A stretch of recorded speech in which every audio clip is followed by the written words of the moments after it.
नमस्कार दोस्तों।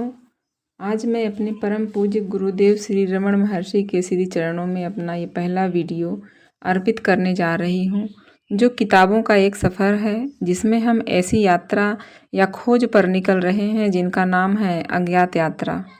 आशा है आप भी हमारी इस यात्रा में मेरे साथ चलेंगे।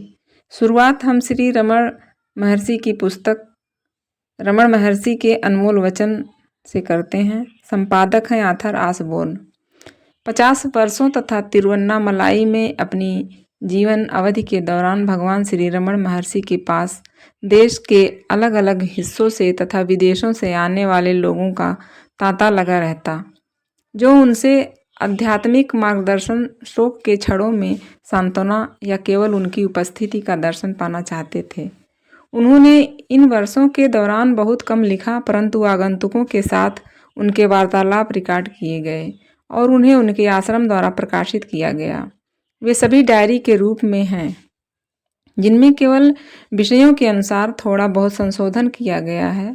वर्तमान पुस्तक को इसी उद्देश्य से लिखा गया है कि रमण महर्षि के दैनिक जीवन में होने वाले संवादों तथा उनके लेखन के कुछ अंशों को इस तरह प्रस्तुत किया जाए ताकि पाठक को उनकी शिक्षाओं का सार मिल सके।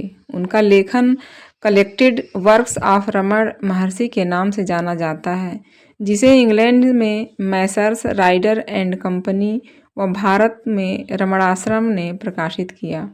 संपादक की ओर से बहुत कम सामग्री शामिल की गई है और उन्हें महर्षि के शब्दों से बिल्कुल अलग प्रस्तुत किया गया है। महर्षि ने किस समय में कौन सी बात कही, इस बारे में कोई निश्चित तिथि आदि नहीं है दी गई है, क्योंकि वे किसी तंत्र पर काम करने वाले दार्शनिक नहीं बल्कि एक ज्ञानी थे जो अपने प्रत्यक्ष अनुभव के आधार पर बोलते थे। ऐसा कई बार होता है कि आध्यात्मिक पथ के साधक, जिसने सजग भाव से आत्मानुसंधान प्रारंभ न किया हो, उसे कुछ क्षणों के लिए आत्म साक्षात्कार का अनुभव हो। उस दौरान वह अपनी दिव्य, अचल और सार्वजनीन आत्मा के परम सत्य को जान लेता है। महर्षि की आयु उस समय 17 वर्ष की थी जब उन्होंने यह अनुभव पाया। उन्होंने स्वयं इसका वर्णन किया है। मदुरै छोड़ने से 6 सप्ताह पहले की बात है। उसी समय मेरे जीवन में यह अद्भुत परिवर्तन आया। यह सब अचानक हुआ। मैं अपने काका के घर में पहली मंजिल पर अकेला बैठा हुआ था। मैं कभी बीमार नहीं रहा और उस दिन भी मेरी तबीयत बिल्कुल ठीक थी। अचानक मुझे मृत्यु के भय ने घेर लिया। मेरी सेहत में कोई कमी नहीं थी और मैंने यह जानने की कोशिश भी नहीं की कि क्या मेरे पास इस भय का कोई कारण था। बस ऐसा लगने लगा मेरी मृत्यु होने वाली हो। मैं सोचने लगा कि इस बारे में क्या किया जा सकता था। मुझे यह भी नहीं लगा कि मुझे घर के बड़े लोगों या डॉक्टर की राय लेनी चाहिए। बस यही लगने लगा कि अब क्या करना चाहिए। मुझे एहसास हो गया कि मुझे वहीं और उसी समय इस समस्या को हल करना था। मृत्यु के भय के सदमे से मेरा मन भीतर की ओर प्रवृत्त हुआ और मैंने शब्द चुने बिना स्वयं से मानसिक तौर पर कहा, अब मृत्यु आ गई है। इसका क्या अर्थ है? यह क्या है जो मर रहा है? शरीर की मौत होती है। मैं उसी समय अपने मृत होने का अभिनय करने लगा। मैंने किसी शव की तरह अपने हाथ पैर अकड़ा लिए ताकि अपने आप को पूरी तरह से मरा हुआ समझ सकूं। मैंने अपनी श्वास रोकी और होंठ कसकर बंद कर लिए ताकि कोई ध्वनि बाहर ना निकल सके, ताकि मैं या कोई दूसरा शब्द भी सुनाई न सुन सके। फिर मैंने स्वयं से कहा, यह शरीर मर चुका है। इस अकड़े हुए शरीर को शमशान ले जाकर भस्म कर दिया जाएगा। पर क्या इस देह की मृत्यु के साथ मेरी भी मौत हो जाएगी?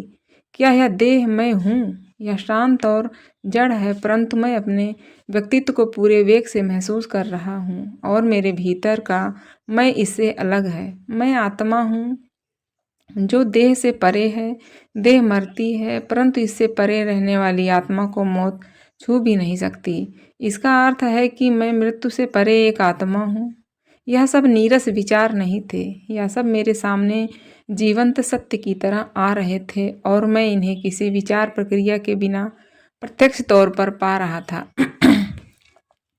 मैं एक सत्य की तरह था जो वर्तमान अवस्था का एकमात्र सत्य था और मेरी देह से जुड़ सारी सजग गतिविधि उस मैं पर केंद्रित थी। उसी एक पल से मैं एक शक्तिशाली आकर्षण के तौर पर उभरा। मृत्यु का भय पूरी तरह से आलोप हो गया। उसी क्षण मैं अखंड भाव से आत्मा में लीन हुआ। अंतिम पंक्ति उल्लेखनीय है क्योंकि अक्सर ऐसे अनुभव बीत जाते हैं, परंतु इसने मन पर निश्चितता की जो छाप छोड़ी वह कभी भुलाई नहीं जा सकती। ऐसे अवसर बहुत कम होते हैं जब कोई मनुष्य उस भाव के साथ स्थायी रह सके, उस आत्मा में सदा के लिए विलीन हो सके। महर्षि रमण का अनुभव ऐसा ही एक अनुभव था। यह बदलाव आने के तुरंत बाद जिस युवक को बाद में महर्षि कहकर पुकारा गया, उन्होंने अपना घर त्याग दिया। वे पवित्र पर्वत अरुणाचल की तलहटी में बसे तिरुवन्नामलई शहर में आ गए और अपना शेष जीवन वहीं व्यतीत किया। कुछ समय तक वे उसी दिव्य आनंद में खोए रहे। वे बहुत कम भोजन लेने लगे, उन्हें अपनी देह की परवाह नहीं रहती थी, परंतु धीरे धीरे उनके आसपास भक्त जुटने लगे और उनके लिए वे बाहरी सामान्य जीवन में लौट आए। उनमें से बहुत से लोग अपनी जिज्ञासाओं के साथ पुस्तकें भी लाते थे ताकि वे उन्हें पढ़कर अपनी व्याख्या दे सकें, और इस तरह उन्होंने कई पुस्तकों का अध्ययन व मनन किया। हालांकि उन्हें ऐसी विद्या की आवश्यकता नहीं थी। अद्वैत के प्राचीन सिद्धांत ने केवल उनकी शिक्षाओं की पुष्टि की जिन्हें वे पहले ही पा चुके थे। उन्होंने स्वयं इस बात को स्वीकारा। मैंने पेरी पुराणम, बाइबल और देवारम के कुछ अंशों के अतिरिक्त कोई पुस्तक नहीं पढ़ी थी। ईश्वर के विषय में मेरी वही अवधारणा थी जो पुराणों में मिलती है। मैंने ब्रह्म व संसार आदि के बारे में कभी नहीं सुना था।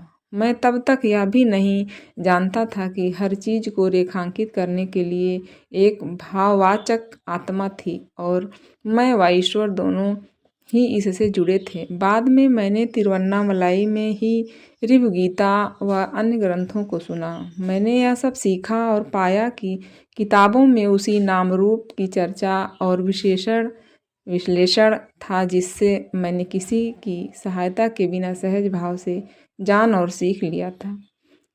संभवतः महर्षि के प्रश्नों के उत्तर देने की कला के बारे में जो कुछ भी कहा जाना चाहिए, वे बहुत ही सहज, सरल और हास्यप्रिय स्वभाव के साथ प्रश्नों के उत्तर दिया करते।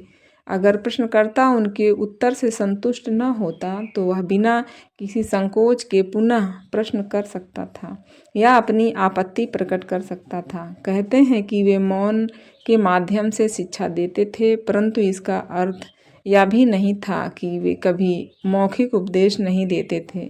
बस वे अनिवार्य शिक्षा का अंग नहीं होती थीं। उनके मौन के प्रभाव को हृदय में अनुभव किया जा सकता था। उनकी उपस्थिति बहुत बलशाली थी और उनकी सुंदरता का वर्णन नहीं किया जा सकता। इसके साथ ही वे बहुत ही सादगी पसंद, सहज, दिखावट से परे और अप्रभावित रहने वाले लोगों में से एक थे। इस प्रकार आपने अब तक महर्षि के सरल और सहज जीवन के बारे में जाना। मिलते हैं दोस्तों अगले वीडियो में, तब तक के लिए धन्यवाद।